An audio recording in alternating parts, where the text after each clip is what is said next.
Hello there. Nice of you to join me this evening. 3 Two Swags here with an important message. Tonight's topic, words. What are words? Why do they have so much power over us? What do they mean? I probably should have wrote some of this shit down, but I do my best thinking off the top of my head. So here it goes. Words are the most common ways that us as humans express our emotions. Right after that will probably be body language. After that, I don't really fucking know. But words are the way we express our emotions the most. Some words can cause happiness, some can cause harm. Why is it that the ones that cause harm we tend to hold on to the most? They tend to have the most effect on us as humans. Why is that? Why is it that over a period of time the same words can lose meaning? Example, if you tell your loved one you love them every day, after a while it loses meaning. They know you love them, but you saying you love you, I love you, just doesn't have that same effect as it did the first time you said it. Or you could tell your loved one you're a piece of shit every day, and after a while you get numb to it. Hey, I'm a piece of shit. It didn't have the same effect on him as the first time he said you're a piece of shit. And why is it that the harmful words that tend to hinder us the most come from some of the people in life that absolutely have no meaning or no relevance in your life at all? For example, let's just say maybe you're an artist and you work at a job, you work at a building, and a picture of your art is hanging on the wall. And you notice someone comes in and says, "That's a nice painting."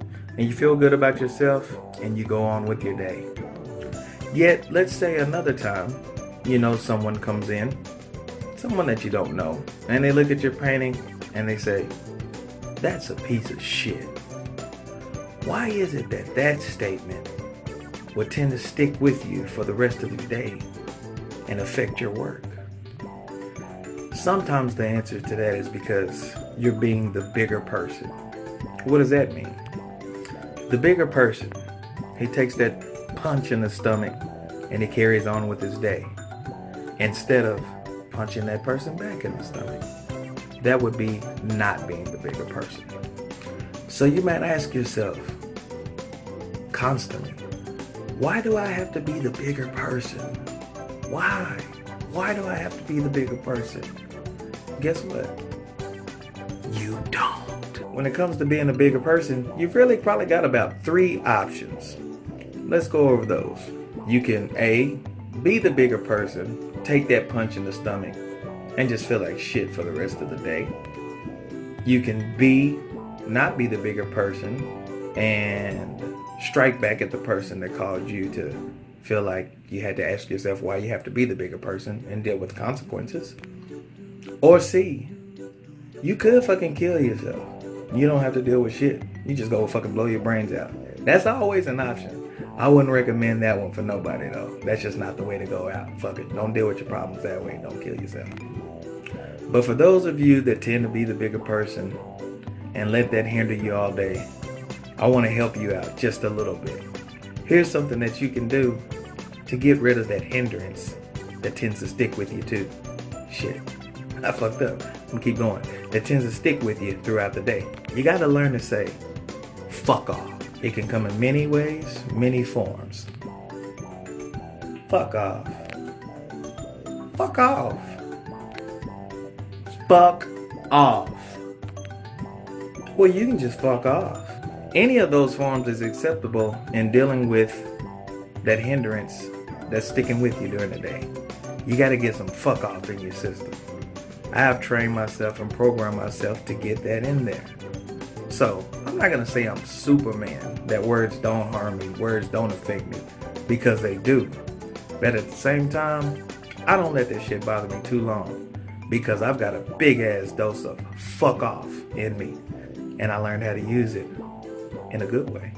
After all, in today's society, your reputation or the way you're viewed is sort of as a "what have you done for me lately" type thing. Example, a few months ago, I was probably, "Hey, That's that funny dude that makes those videos. A couple weeks ago, over the past several months, it's been, hey, that's that guy that worked with them shot put kids. He's doing a good job. In a few days, it'll probably be like, hey, that's that nigga that made that fuck off video. Fuck him. You can be anything in this life that you want to. You just have to be prepared to deal with the consequences. Are you? Of course you are. God is giving you everything that you need to deal with whatever you may endure during this life. Take it from me, 3 dots, 2 swags. I'm still here, smile on my face, and it's real. I love y'all. Fuck, I accidentally kept recording. I was supposed to end it right there. Hold on. I do want to say, at the end of the day, this message is nothing personal. It's not directed toward anyone. It's not directed toward any group of people. It really isn't. It's just something that I was thinking about. It's as individuals, no one knows what you go through. You may have a shitty day. Nobody is going to know that you woke up thinking about your father because your father passed away. Nobody's going to know that you woke up thinking about how your gas got cut off because you couldn't pay a bill. No one knows that you're going to wake up thinking about a time that you got into a fight and you were embarrassed and it just hurt your feelings. Nobody knows what you're going through that day, but they're still going to treat you how they want to because they don't give a fuck. They've got that fuck off in their system. So you should get some too. Don't let other people drag you down. And if you do let them drag you down, tell them to fuck off while you're down there. None of the messages in this video review the opinions of Jamar McNeely. They are all about 3 dots, 2 swags. Jamar McNeely will not be held responsible for any of the messages expressed in this video. Free my pastor.